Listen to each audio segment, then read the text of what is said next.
Oh my holy hell, man. I have never tasted anything like that before. Whoa. Gin has come a long way in the last 15 years, and the Martini is definitely not the stuffy old man drink that people used to think it, and gin isn't the stuffy old man spirit that people used to think about it as well. Within the past decade, we have definitely been in somewhat of a distilling renaissance, and gin being one of the easier spirits to make, like, you know, whiskey, you gotta wait 2 years. Gin, you just make some vodka and macerate it with a bunch of botanicals, has seen just a major uptick in the amount of gins that are around. There's so many different types of regional gin, it's kind of crazy. So today, we're gonna be making some martinis, but we're gonna be doing some more interesting takes on the martini. A while ago, we did a martini episode on all the martinis that you should know how to order, since it's such a personalized request when you go to a bar. Everything from the 50-50 to the marguerite to the standard martini, to like the 12-to-1 ratio martini, and then of course all of the different sweet martinis and dry martinis and everything in between. So today I'm not doing a big epic video, it's just 3 different cocktails, all martinis that you should know how to do, ones that I really like, just ones that are like martini kissing cousins, or just really weird takes on this drink that I think are delicious and you should know. Today we're partnered up with Geology. Geology is a 30-time award-winning skin, hair, and body care company recognized in Men's Health, Hypebeast, Birdie, Esquire, Ask Men, and Oprah Daily Grooming Awards. Geology creates simple, effective skincare and healthcare routines customized just for you with ingredients that are proven to work. Their products are built around just a handful of powerful, proven ingredients that have been trusted by dermatologists for decades. So let's not beat around the bush. Geology is the best in skin, hair, and body care. They are an award-winning products line that cover all of your needs, from their affordable skin revitalizing vitamin C and E and ferulic acid serum, to their 2 times award-winning co-wash and hair care products, to their amazing smelling body care line of body wash and deodorant, which honestly have some of the best scents I've ever smelled. And to make things even easier, Geology is now available in Target and Amazon, so check it out at the link below or the QR code on the screen right now. You can use my code BARFLY70 and grab 70% off the skincare trial set, and then also there's another 50% off on add-ons waiting just for you. This is one of those offers that you'll look back on and you'll think, you know what, that was the best decision I ever made in my life. So get it before it's gone. The first one we're going to be doing is a batch martini, and although I'm doing my own thing with the batch martini, I took the specs from a Houston bartender and bar owner named Bobby Hugel, who is one of the major people there in Texas. I used his specs and then kind of futzed my own gin blend for something that I think is fully delicious. What we're making is a freezer martini. So the wonderful thing about martinis is that they are basically all booze. You can make it ahead, put it in a bottle, put it in the freezer, and then just have a martini that is super cold anytime you want. Martinis are notoriously temperature sensitive. It's nice to have something that is pre-diluted and frozen that you can just pour, and it is absolutely just insanely cold and will keep that chill for a while. First thing, you know, I'm gonna do this in a, no, I'm gonna do it. I brought the measuring cup, but I think I'm just gonna do it with a jigger because, yeah, I want to, I don't know. 5.5 ounces of Tanqueray. And then, I should have pre-opened this. Oh well, you know, you win some, you lose some. Now you're gonna see me struggle to open this bottle. It wasn't so bad. 3/4 ounce of Plymouth Navy Strength Gin. I'm gonna do 2 1/4 of the Martin Miller. We're using Noilyprat Vermouth. And we're gonna do 3 1/4 ounces. So 2, 3 1/4. And then, forgot to bring water, but I have some right here. So 4 1/4 ounces of water. And we're just gonna give this a light stir, incorporate all the ingredients, pour it into a bottle of your choice, cap it off, label it so that we know what it is. And there's really no need to put a date on it because it is completely shelf stable. It's all booze. And we're just gonna put this in the freezer. And then we just wait for it to fully chill. That's all there is to it. Once it's chilled, just grab your favorite glass here. See if you can get this open because it froze shut. Just pour as much as you'd like into a glass. It should be nice and silky. And I think I'm doing a lemon twist on this guy. Cheers.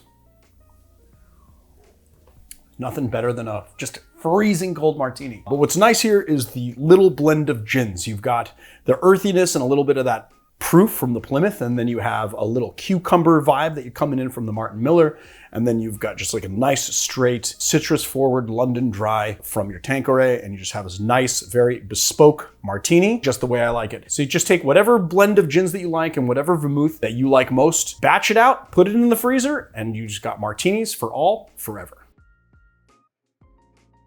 The Trash-Tini was created by Christine Wiseman. I'm not sure what year, but it was when she was at Broken Shaker here in Los Angeles. And I don't think that she's like a Los Angeles bartender, but she was here for a while. And now she is in Miami, I believe. I love Christine Wiseman cocktails because every single time I recreate one, they are just super, super creative, doing all sorts of stuff that you're just like, what? It's like the cocktail always takes a left turn and they're always delicious. I did some charred onion dry vermouth here, and I need to filter it before we get started.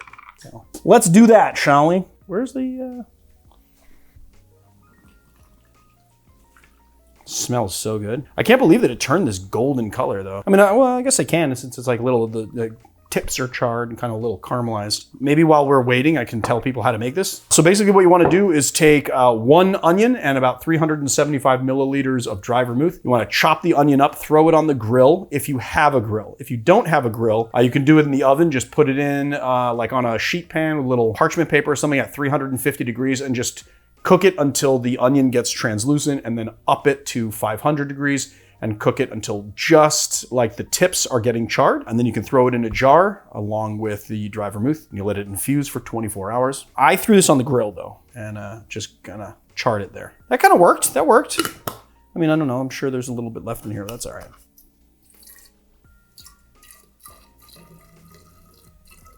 All right, so 10 drops. Bitterman's Orchard Street, Celery Shrub. Did I say 10? I meant 20. 20 drops. We're gonna do 2 dashes of this. So you know what? I'm gonna put it in a dasher. 2 dashes aged sherry vinegar, 3/4 of an ounce of bitter Bianco, and we're just gonna be using all the rest of the bitter Bianco today. Oh, that was exactly 3/4 of an ounce. So lucky. 3/4 of an ounce of our charred onion dry vermouth, 3/4 of an ounce Plymouth Gin, 3/4 of an ounce Grey Goose, and second cube. We're gonna put it in a baby coupe, a coupette. This actually might be a little bit bigger than a coupette, but that's all right. Now, if you want to be official about this, you would put a little cocktail onion in there, but I couldn't find any at the store. So cheers.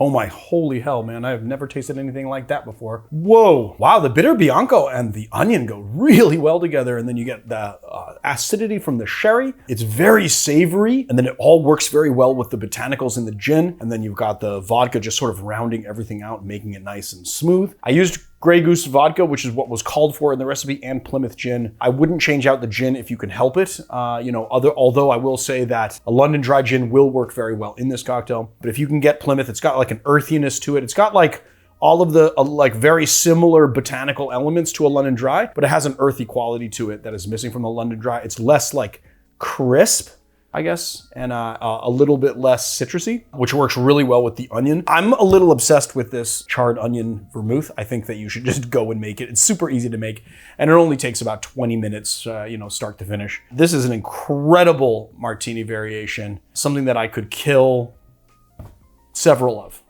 in one sitting. So the next cocktail we're doing is a Truffle Martini. It's not something that I got specs from. It's just something that I wanted to try. And I know what you're thinking. A Truffle Martini is just a little too on the nose. It's like, you know that moment in the Oscars when Jimmy Kimmel was making fun of Robert Downey Jr. and he was making all these drug references, and they cut to Robert Downey Jr. and he was going like this, like too on the nose, and then like wrap it up kind of a deal, because he was bothered by it. That's what this cocktail is like. It's like a cocktail that's just like a Truffle Martini.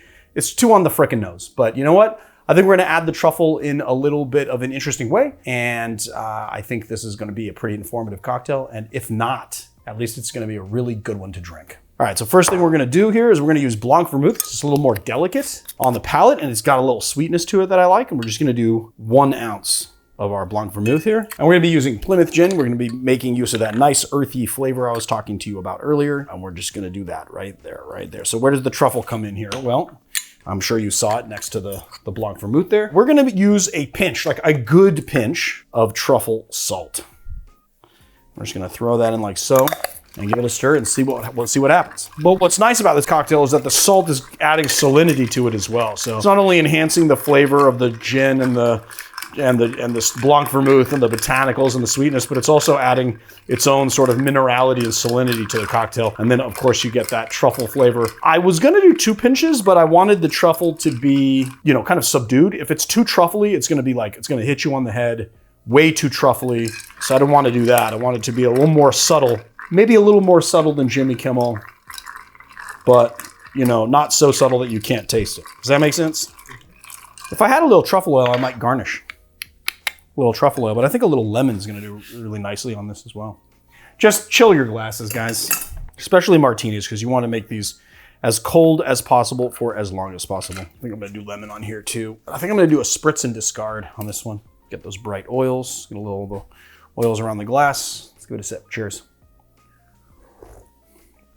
Yes, I like it. I love it. What's nice is that you get a little of the sweetness of the Blanc Vermouth, right? So you get the sweetness, you get those botanicals, you get the earthiness, and then you get the truffle right on the back. It's pretty subtle, but you can taste it there. I don't think it would be good if it was like truffle that hit you on the head. So I think that just like really nice balanced flavor and then pretty subtle on the back end is where we want to keep it. There it is, guys, the Truffle Martini.